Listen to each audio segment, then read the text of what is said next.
విశాఖ మన్యం అరకుకు ఖ్యాతి తీసుకురావటమే లక్ష్యంగా అంతర్జాతీయ hot air balloon ఫెస్టివల్ను 3 రోజుల పాటు నిర్వహిస్తున్నామని రాష్ట్ర పర్యాటక శాఖ సీఈఓ హిమాంశు శుక్లా వెల్లడించారు. పర్యాటకులను విశాఖకు ఆకర్షించడానికి ఈ తరహా ఉత్సవాలు దోహదం చేస్తాయంటున్న శుక్లాతో ముఖాముఖి.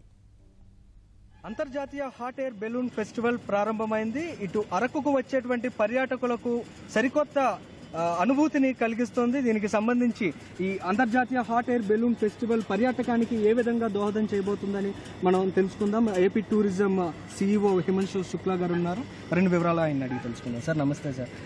హాట్ ఎయిర్ బెలూన్ ఫెస్టివల్ అనేది చాలా సక్సెస్ఫుల్గా స్టార్ట్ అయింది. ఎట్లా అనిపిస్తుంది సార్? 15th నుంచి అరకు బెలూన్ సెకండ్ ఎడిషన్ ప్రారంభ చేయడం జరిగింది. ఈ బెలూన్ ఫెస్టివల్లో ఈసారి కొన్ని కొత్త కొత్త ఐటమ్స్ కూడా యాడ్ చేసాము. సో ఈసారి ఆల్మోస్ట్ చూస్తే 20 బెలూన్స్ పార్టిసిపేట్ చేయడం జరుగుతుంది. వీళ్ళకి పైలట్స్ కూడా 15 కంట్రీస్ నుంచి పైలట్ ఇప్పుడు వచ్చేసి పార్టిసిపేట్ చేస్తున్నారు. అది కూడా వేరే వేరే డిజైన్గా వేరే వేరే రకరకాలుగా బెలూన్స్ ఉన్నాయి. రెగ్యులర్ టెంటింగ్ సైట్స్ కూడా ఏర్పాటు చేయడం జరిగింది. అరకులో మొత్తం ఎన్టీఆర్ గ్రౌండ్స్లో తర్వాత 3-4 లొకేషన్స్లో జరుగుతున్నాయి. సార్, అంటే ఈ హాట్ ఎయిర్ బెలూన్ ఫెస్టివల్లో భాగంగా 15 దేశాల నుంచి ప్రతినిధులు వచ్చారు. వారికి ఎట్లాంటి ఏర్పాట్లు చేశారు? ఈ అరకులో ఉండేటువంటి వాతావరణాన్ని వారికి ఏ విధంగా పరిచయం చేస్తున్నారు? యాక్చువల్గా ఈ ఫెస్టివల్ చేయడానికి 3 months నుంచి ప్లాన్ చేయడం జరుగుతుంది.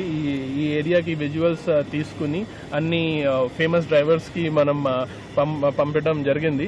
వాళ్ళు బెలూన్ కంటిన్యూస్గా పెట్టడానికి కూడా ప్లాన్ చేస్తున్నారు. అంటే ఇప్పుడు మీరు స్కైలోంచి అరకును చూస్తున్నారు. ఇది ఒక డిఫరెంట్ ఎక్స్పీరియన్స్ అని చెప్పొచ్చు. ఎట్లా అనిపిస్తుంది ఇదంతా చూస్తున్నప్పుడు? యాక్చువల్గా నేను అరకు 2013 నుంచి రెగ్యులర్గా వస్తున్నాను. బట్ ఇక్కడ నుంచి చూస్తే ఆల్మోస్ట్ 10 times బ్యూటీ ఎక్కువ కనపడుతుంది.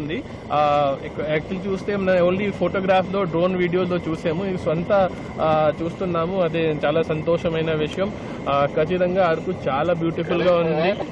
ఇది డెవలప్ చేయడానికి కూడా చాలా అవకాశం ఉన్నాయి. సో ఫ్యూచర్ లో కూడా ఇంకా ఏమేమి యాక్టివిటీస్ పెట్టాలి, ఎట్లా ఈ ప్లేస్ కి ప్రమోట్ చేయాలి, దాని మీద కసరత్తు చేస్తాం. యాక్చువల్గా ప్రతి రాష్ట్రంలో 1-2 స్టార్ డెస్టినేషన్ ఉంటాయి. సో దీంట్లో మన ఏపీలో మన అరకుకి కొంచెం ఎక్కువ మార్కెటింగ్ చేస్తున్నాము.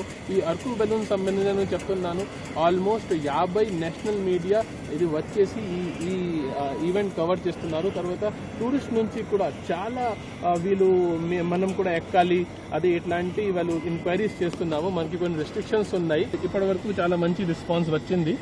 నెక్స్ట్ 3 days లో కూడా హౌ టు ఇన్వాల్వ్ ఎవ్రీవన్ అదేని స్టెప్స్ తీసుకుంటున్నాం. కొన్ని ఇన్ఫ్రాస్ట్రక్చర్ డెవలప్ చేయాలి. ఎందుకంటే రూమ్స్ ఎస్ సచ్ ఏపీటీడీసీ నుంచి కొన్ని రూమ్స్ ఉన్నాయి. నేను చూసాను కొన్ని ప్రైవేట్ వాళ్ళు కూడా టెంటింగ్ ఇవన్నీ ఏర్పాటు స్టార్ట్ చేశారు. ఇవన్నీ పర్మనెంట్ ఉండాలి. ఆ తర్వాత మాకు మంచి మంచి వాటర్ ఫాల్స్ ఉన్నాయి. అక్కడే కొన్ని మౌలిక సదుపాయాలు ఉండాలి. దీంతో పాటు ఇప్పుడు మన మౌంటైనింగ్ తర్వాత ట్రెక్కింగ్ కొత్త ట్రెక్కింగ్ రూట్స్ కూడా ఐడెంటిఫై చేయడం జరుగుతుంది. అడ్వెంచర్ టూర్ ఆపరేటర్ అసోసియేషన్ కి యాన్యువల్ కన్వెన్షన్ ఇక్కడ ఏర్పాటు చేయడం జరిగింది. సో ఇప్పుడు భారతదేశంలో నుంచి మొత్తం 300 పైన అడ్వెంచర్ టూర్ ఆపరేటర్స్ ఇప్పుడు అరకులో ఉన్నారు. వీళ్ళు ఇవన్నీ అరకు బెలూన్ ఫెస్టివల్ చూస్తున్నారు. ఈ రోజులో Araku valley will become one of the hottest destination in the country. ఇప్పుడు మాకు చాలా మంది అరకులో వస్తున్నారు. బట్ కానీ పక్కన రాష్ట్రం నుంచి వెస్ట్ బెంగాల్, ఒడిశా, తెలంగాణ, ఛత్తీస్గఢ్ ఇక్కడ నుంచి వస్తున్నారు.